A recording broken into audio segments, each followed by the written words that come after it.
কি দেখতে ভদ্র লাগে তাই না? আসলে আমি ভদ্রই, কিন্তু সব রকম শয়তানি জানা আছে।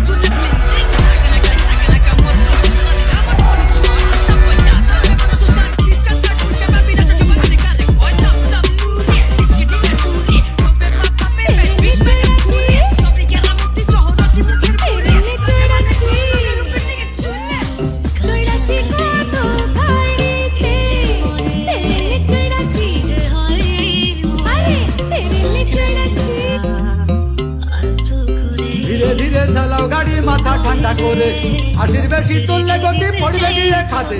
ধীরে ধীরে চালাও গাড়ি, ইঞ্জিন ভালো রবে, আশির বেশি তুললে বেশি অ্যাক্সিডেন্ট হবে। 100 কিলো যাওয়ার পরে 100 কিলো যাওয়ার পরে রং থাকে।